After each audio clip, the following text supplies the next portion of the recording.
Sa Aurora Gaming, nagkaroon na ng variant ng mga healings. Yeah. May mga Matilda, Estes na labas Diba? na rin nila. Exciting, kaya naman pupunta na tayo sa ating drafting phase of Game 1 of this Best of 3 series, ang ating star match of the week. We have Onyx Bilis. Philippines versus Aurora Gaming at napakabilis po ng ating banning phase. Agaran ng tinanggal si Fanny Inluhi. Ang tanong, Kalea. tatanggalin ba si Kalea? Yeah, kasi ang nagiging tendency ng mga teams pag hindi binan si Kalea first pick talaga, considering na now open pa yung mga junglers natin. So if hindi ibaban si Kalea, ang either ibaban ay Harith or Joy or isa pang jungler, be that the Suyu or the ano, pero hindi open lahat ng mga binanggit ko. Wow.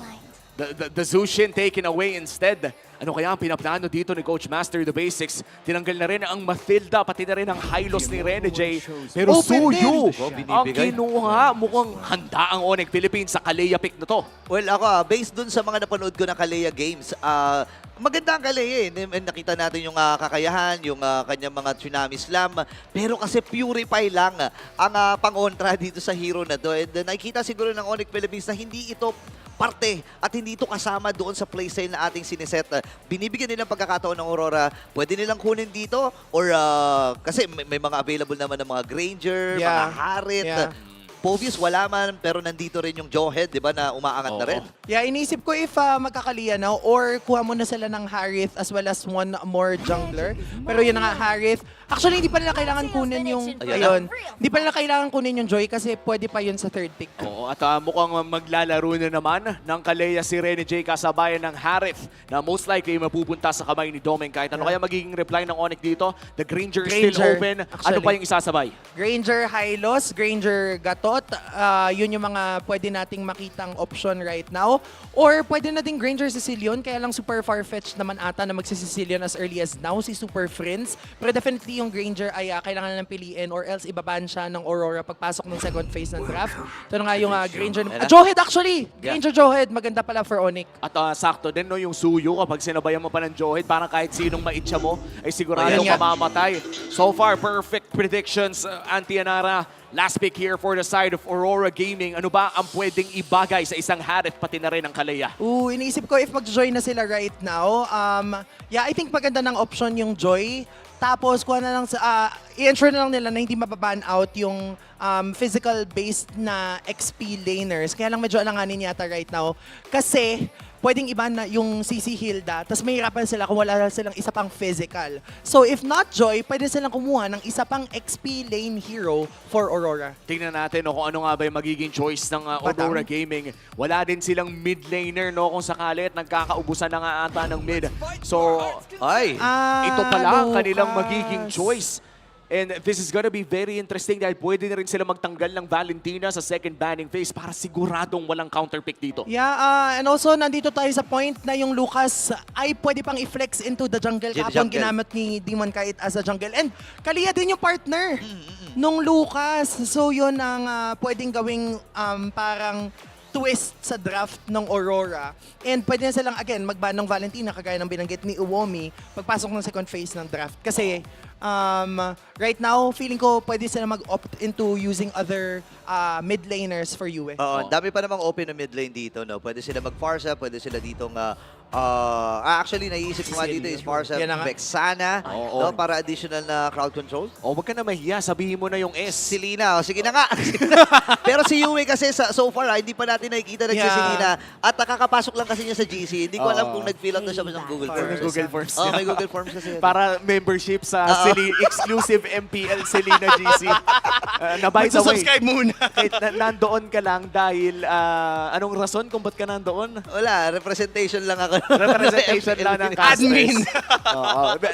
Yung Selena, no, so far parang wala pa tayo muling nakikita. Aha. Yeah. And, mukhang alam na rin kasi ng teams na kung hindi naman naka-Farsa yung kabila, ay hindi naman siguro kailangan pilitin pa. And with that, Farsa ay tinanggal na nga rin. Nalilimitahan na ang ating mga mage choices. Uy, Sicilian. Nabanggit mo na nga yung Vexana, Sicilian. Yeah. Kay Yue. Feeling ko though, for Aurora, pwede pa din yung possibility na mag-joy sila sa jungle. Tapos XP yung Lucas. Ito na yung Selena ban na sinasabi kanina ni Kuya Burrito. For Onyx naman, pwede silang mag-ban out ng Novaria or Ceci. just so that medyo mawala yung security as well as the Vexana para wala ding additional crowd control. Either way though, madami pang options yung Onyx Philippines into their position 4 here. Oo. Parang hindi na talaga magkakaubusan. And we're talking about Super Friends and Yue, dalawa sa mga mid laner na napakalalim talaga ng hero pool. Parang ang tinatanggal mo na lang dito, yung ayaw mong katapat. Pero hindi ibig sabihin nun ay wala na silang malalaro. Oo, sobrang lalim talaga ng hugutan yan. Kumbaga mahaba PC ng dalawang yan. And now na final ban dito para sa Onyx Philippines, pwedeng patchy sila dito ng isang jungle kasi yung Joy ay kumbaga baka kasi i-flex pa. Pero hindi Hanzo. Wow. Parang ang dami na nagtatanggal ng Hanzo ngayon, no? Yeah. Ever since after that, I think performance from Zyda, parang consistent tayo nakakita ng mga Hanzo ban so far. At least once in a series, kasi kanina nung second series nakita din nating binan out yung Hanzo. Yeah, I think same pa din naman. Pwede silang mag-joy. Pwede din sila actually kumuha na ng position 4 for Yue right now. I'm thinking if Vexana yung kukunin nila, additional crowd control lang also. Or yeah, parang Vexana, Aurora kung trip nila, pero hindi nata natin masyadong ulit nakikita si Yue mag-Aurora. Medyo Kasi matagal na rin. yeah. Parang I think the last time na nakita din natin ng Aurora ay parang nagsaspam talaga ng Sicilian. Si Yue. Ito na tayong nagiging hero of the season niya. I think last season of MPL ang nakita natin ay Aurora ata Yeah, ini-spam niya. Aurora. But this time, it's gonna be the Sicilian locked in. Onyx Philippines, ano kaya magiging reply nila? Parang Hylos. Hindi, wala naman ng Hylos dito. Pwede ang Gatot, CC. CC. Actually, Edith. Maganda mag-Edith. Oo nga, kasi hero din ni Edward yun eh, no? Yeah. Hero din ni Edward. So parang in a way, maipit lang din na lukas na si Edward.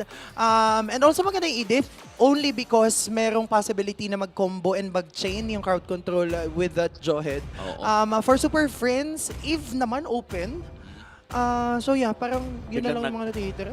Tapos biglang nagparamis, no? If Oh, yeah. Pero if- tumama yung, wow!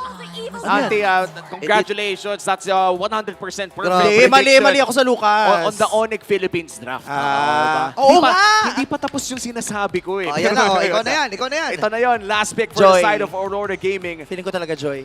Jungle or XP na lang ang natitira. You could still put this Lucas in the XP lane. You Yeah. think it's a Joy.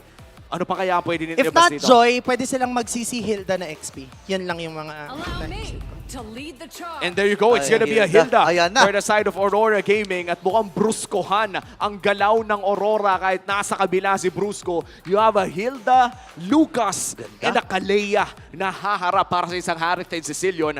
Parang ito na siguro yung masasabi nating legit na front-to-back lineup ang kailangan, Yeah. ang gusto nilang gawin dito. Sobrang balanse nung lineup ng magkabilang koponan na. Parang ngayon lang ata ako nakakita sa kabuuan ng season 15 no, na parang 50-50 yung laban.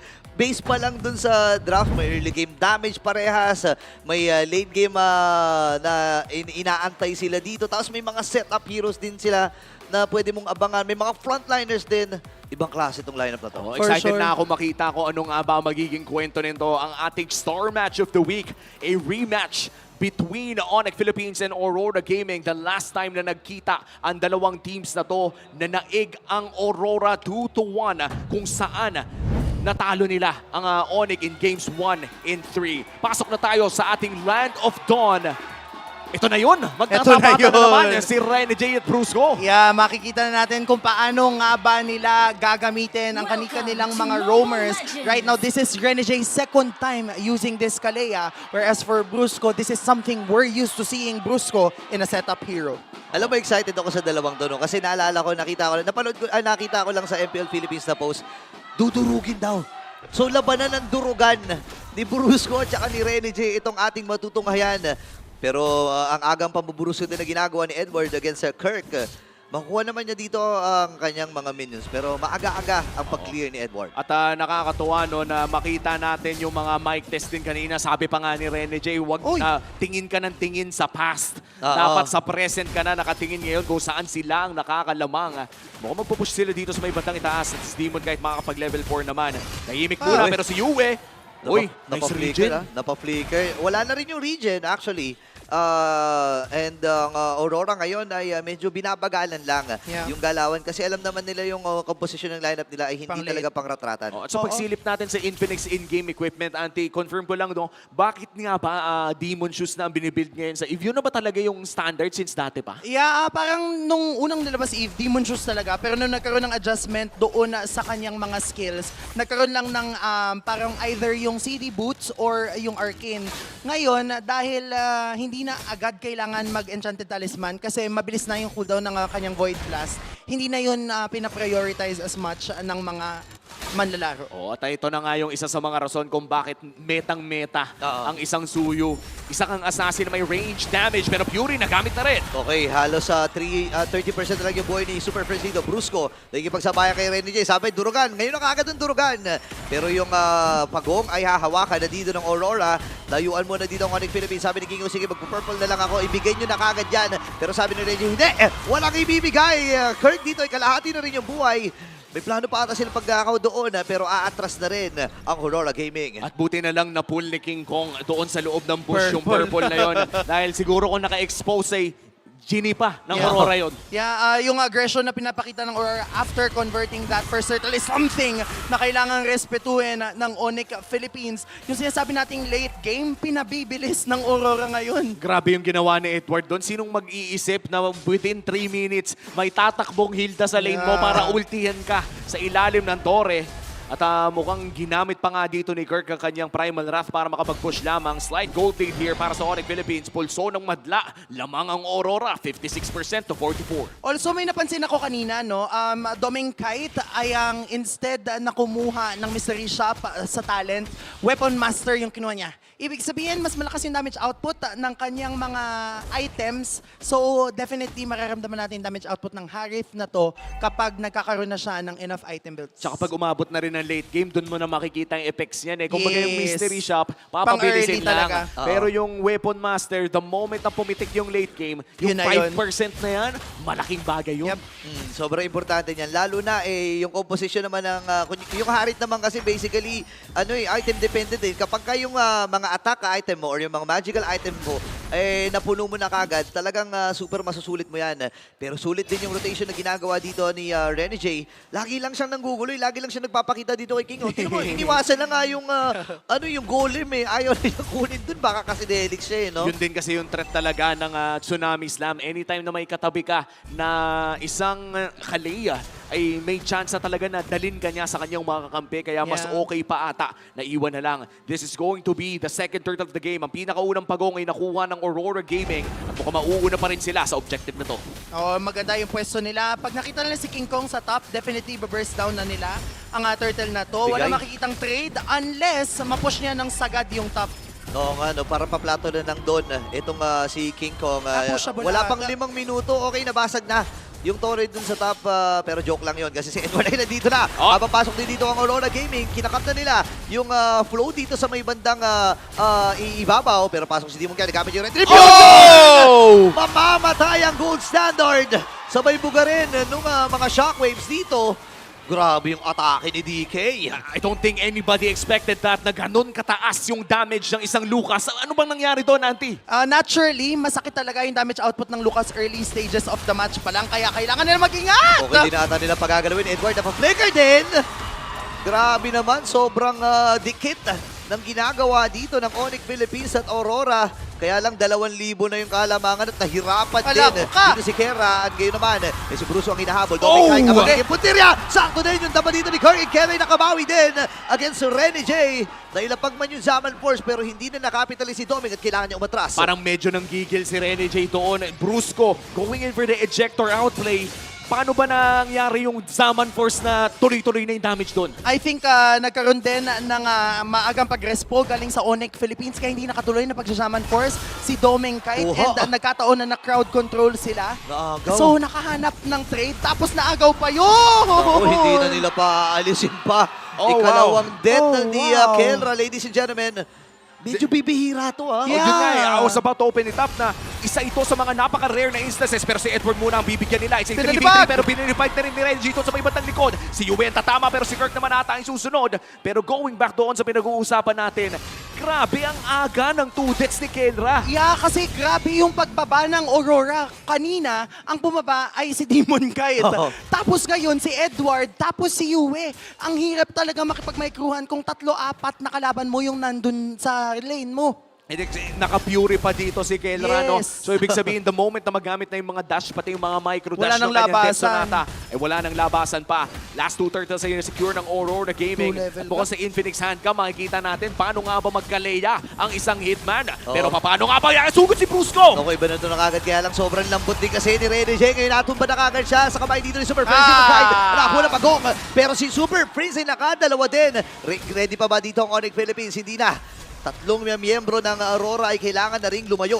Parang sulit ata to, no, Auntie? 2K gold lead para dito sa Aurora Gaming. 3 turtles, tas nakasisilyon pa sila. Yep, naging maganda daw yung trade for Onyx Philippines. Masasabi ko na pabor yun sa kanila. Kasi napabagsak nila si Domeng Kite. Ang maganda lang for Aurora, natitirang buhay si Yue and nakuha nila yung pagong. Ang magiging problem later on for Onyx kapag hindi na nila na-touch si Yue as well as si Domeng Kite, considering na malapit nang mabuild ni Domeng Kite yung kanyang first item. Ay, ayan na, Starlium. Oo, nakakatakot na rin, no? Kasi may At Sky Feather Piercer Heaven. na rin dito si Kelra sa ating Infinix in-game equipment. Ah, yeah. At kitang-kita na ito na yung sinasabi nilang power spike ng isang Granger. Granger. The moment daw na makuha ang Sky Piercer, EKS na daw lahat ng mga kills. Yun na siguro ang win condition ng Onyx Philippines ngayon. Medyo late nga lang pumasok kasi 7 minutes and 20 seconds ata no, na nakuha 540 yung Sky usually. Piercer na yon. Dahil nga sa magandang pag-rotate at magandang pag-priority ng Aurora doon sa linya or sa lane dito ni Kelra. Si Rene J nag-aabang ha. Nakita ata. Let's see kung ano nga ba ang gagawin nila, pero mukhang hindi matutuloy yung mga plays, magkakapalitan lamang. 8 minutes in, mukhang tumahimik ang Land of Dawn. Usually, no, dito natin makikita yung mga salpukan talaga, pero parang nagkabaliktad. Yeah. Nung early game yung suntukan, ngayong mid game, kalmahan na Wow. muna. Ang taas ng damage output ni Yue, considering na early pa lang, ibig sabihin na ma-maximize niya yung kanyang Bats Impact at as well as Bats Feast. Nakakatakot to pag pumasok na tayo sa point na 200 na yung stacks ni Yue. Yeah, and I think for Yue, no, isa sa mga mages na tinaguri ang napakatapang sa ating liga, na lumalapit talaga, pero Edward almost getting a kill against Super Prince, but almost is never enough. Pero nakakuha pa rin sila ng Tori doon sa gitna. Arouch ko po, isang power of wildness silang halos maubos yung buhay doon ni Super Prince. Hindi rin niya in-expect eh. Yeah. Kumbaga at this point pala, kailangan mo na rin respetuhin si Edward at saka yung mga hampas niya. At ito yung pinagtataka ko, no? Full tank build yan Ayan, no? kahit hindi kotse. Imaginein mo yung Hilda na yan, wala pang damage item, ganun yung damage. Yeah, naka-thrill din kasi si Edward in this Hilda. So, yung penetration as well as yung inherent damage ng Hilda, early stage, same concept sa Lucas actually, na masakit sa early game. So, yun yung kailangan tignan ng Aurora. Kasi kapag nandun na si Demon Kite at si Edward sa dulo, mabilis mag-person si Super Prince. Magko-contest kaya ang Onyx Philippines dito. Nakalapit na si Brusco, si Kelra, hindi pa. Okay. Edward, half HP. Okay, naiwasan doon yung Sankin's Claw at may bibigay ng libre para sa Aurora ang unang Lord ng laban. Parang priority nila ni King Kong dito yung kanyang Purple Buff kasi medyo denix nga naman pag isinabayan pa nila. Tsaka parang kung sinabayan nila yon, yung level gap between the junglers ay medyo magiging obvious as well. Tama. Looking at the Infinix in-game equipment, mukhang in terms of the gold lane ay nagkakasabayan naman pala tayo dito, Holy Auntie Anara. Crystal na. Yeah, yung naging performance si Kelra kahit kanina pa siya dinadalawan ay parang na-offset lang din kasi nakakuha siya ng isang kill as well as 2 assists. Whereas for Domeng Kite, wala pa siya, hindi pa siya parte ng laban. I think binibuild na din niya yung kanyang Holy Crystal. So yun yung aabangan ng Aurora pagpasok ng unang Lord ng laban. Oh, at ang unang Lord ay nandoon na nga sa top lane. Bottom lane ay makakakuha na rin sila ng isang Torre at mukhang yung mid na ang isusunod ng Aurora Gaming. So far, nagiging maganda ang kanilang pag-manage ng waves at hindi pa nga late game si Sildo nito. Oo, nakakatakot yung late game si Silio. Naisipin mo, early game pa lang ay bumabaon na kagad yung mga bats impact niya. And isa sa mga napansin ko, no, kapag may lumapit na hero talaga, click kagad ng Bats Fist itong Yeah. si Yue. Sobrang ingat niya. Kasi nga naman, napakahirap tumakas kapag nahuli ka ng slow nun no? Yep, and sobrang crucial ng magiging role na gagampanan ni Yue in a team fight. Right now, naka-Divine Ayun, no? Glaive na si Yue. And 176 na yung stacks niya. Inaantay lang natin mag-200. I think by 11-12 minutes, 200 na yan. And pagpasok nun, ramdam at bumabakat na yung kanyang Bats Impact. Oo. Okay, binato dito. Itong si Edward. Buhay! Pero nakaligtas pa rin! Ladies and gentlemen, ito na yung pagbawi ng Aurora. Sabi na, sige, kami naman ang lalaban. Pero hindi na-go dito ang Onyx Philippines. Grabe naman si Mr. Consistent. Flicker burnt, however, para sa parehas nating XP laner Kirk and Edward, walang flicker sa upcoming Yeah. Lord fight natin. That will be the second Lord of the game. Yep, mapapansin din natin sila din yung dalawang leader sa ating damage taken, and understandably because for Kirk, gugustuhin yung tumangkin ng damage para ma-maximize yung Primal Wrath, and for Edward, kahit nangkin niya yung damage, pag pumasok siya sa bush, buhay na ulit siya. Kagaya na nangyari ngayon. Oo, at habang tumatagal pa nga ang laro, mukhang bukod sa Fury sumasakit Hammer. ang isang Sicilian, ay nadadagdagan pa ang kanyang mga items. Saan ba papunta tong ganitong item build ngayon? Yung may books. Wishing Lantern, Oh, lantern ata yan. or lantern. Lightning Truncheon. Parang yun na lang yung mga... Oo. Pero ngayon kasi parang bibihira na rin ang gumagamit ng lightning Lightning, truncheon. oo. No? Nakita ko lang kanina kay Lancy. Kay Lancy, yung naka-ano siya. Yes, Lightning. Tapos parang very specific pa yung mga sitwasyon, no? Yung Oo. pagka hindi masyadong makunat yung kalaban at Yeah. gusto mo lang ng burst damage. Pero in terms of gold lead, no, hindi pa naman ganun kalaki ang gold lead ng Aurora Gaming. Winnable pa rin ang team fight para sa side ng Onyx Philippines. Kailangan lang talaga makahanap ng mabilis na pitas on Doming Kite. But so far, laging nauuna ang Aurora Gaming. No, ang ganda ng pinapamalas din ni King Kong dito. Nasabi mo to kanina, napakahirap talaga no, kapag merong suyo. Kasi pumapana Umalis siya. lang sa damo. And ngayon, may plano ata dito ang Aurora. Okay, Brusco, mukhang nakakita lamang ng isa. Lord ay nilagyan na ng bakod ng Aurora Gaming. At mukhang sisimulan na nga ito ni Demon Kite. Tapos Flicker ang is damage. not available para kay Lakis. Kirk, pero si Brusco ay may flicker din. Medyo ma-update na si Lord. Pero mukhang si Doming Kite at Demon Kite ay nag-iipon pa rin ng kanilang enerhiya para sa laban na to. Okay, ngayon si Edward naman ang natalaga doon sa may pixel bush. Nakita ko, ang sakit na rin ang damage si Demon Kite. Yeah. Parang ang bilis lang ng mga hampasan, mga flash combo lang. Nangangaray na kagad itong Lord na ito. Pero si Rene J ang kailangan natin tignan dito kasi nandun sa left mid bush. Oo, tsaka si Brusco na may flicker, pero medyo malayo si Kelra. Layo. Di ata alam ng Aurora Gaming na nasa may bandang mid lane pa ang gold standard. Yep. But here comes King Kong resetting the Lord once again. Sinasayawan na ng dalawa sa mga pinakamalakas na teams ng Nakakaloka. Pilipinas ang pangalawang Lord na ito. At mukhang si Brusco ay nag-aabang lang ng tamang oras na gumawa ng play. The flickers are available for both teams. Hindi pa matatapos yung Lord Dance Boogie Wonderland ang kanilang tema right now. At mukhang Onyx ang hawak ng agro. Pero kasi ngayon, level 15 na din si King Kong. So hindi din super nagpapabaya yung Aurora. Kasi in terms of retry battle, mas lamang yung Suyu as compared to a Lucas. Pero ngayon, ayan na nga.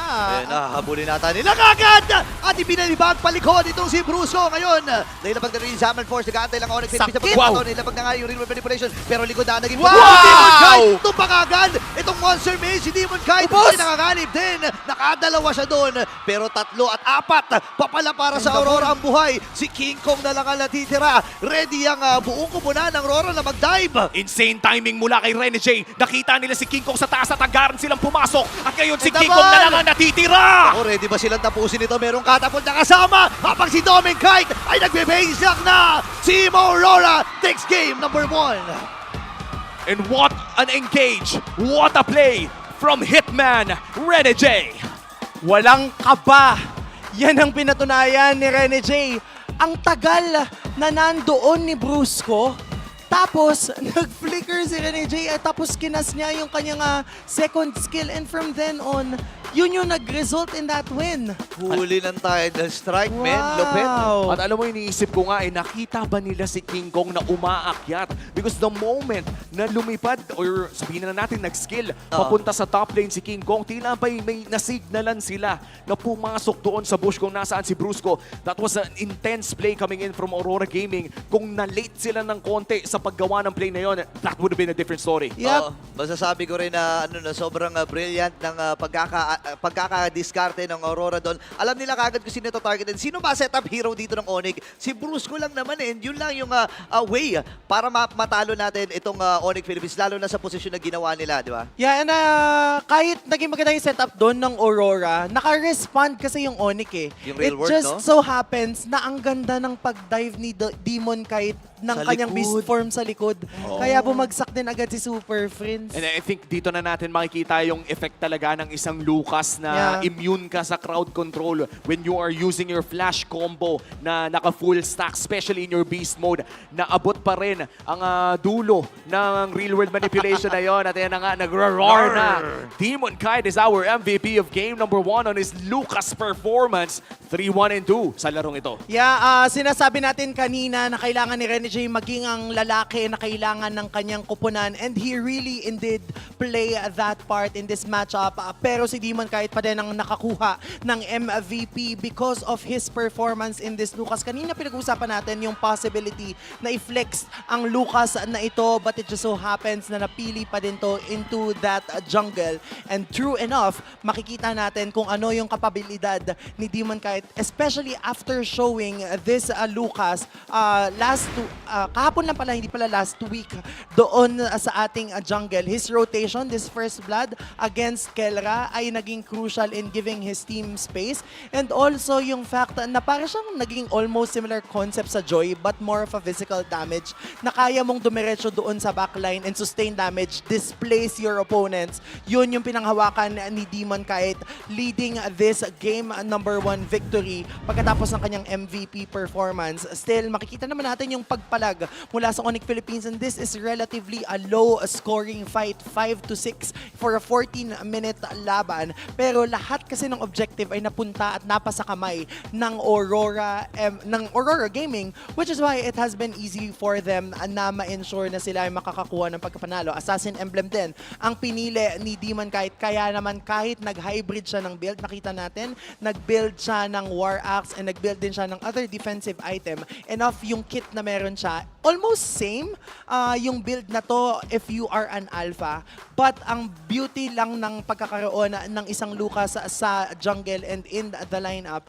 ay yung fact na kaya mo ngang i-displace yung kalaban pagpasok ng mga team fight, and yun yung ginawa talaga dito ni Demon Kite. And sa lahat po ng hindi nakakalam, inherently malakas at mataas ang base damage ng isang Lucas. Kaya nga kapag nasa XP yun, nararamdaman pa din yung damage output niya and yung displacement na meron ang Lucas na ito. Yung Onyx Philippines nagpakita naman ng kanilang shine. It just so happens in terms of setting up play, Aurora talaga yung nagdidikta ng tempo ng laban. It even reached a point na kahit early pa lang, si Yue na yung pinakamataas ang damage output next to King Kong.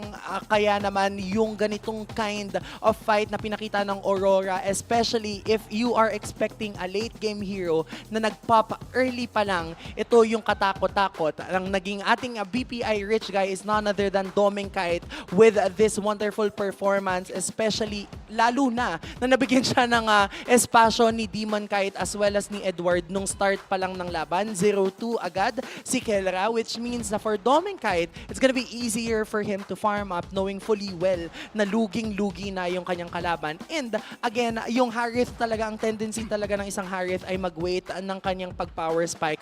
But that pick-off of Weapon Master, I would say, is very crucial. And we would have seen the fullest potential of it kung umabot lang tayo sa super late game. Napakakalmado nga din ng gameplay ngayon ng ating mga gold laners. Alam mo, parang kung iisipin at babalikan natin yung mga kaganapan ng Game 1, parang nag-farm lang ng early game itong dalawang to. I'm talking about Kelra and Doming Kite. Yeah. Sadyang marami lamang bisita at Si kumulo ang Kelra. bahay.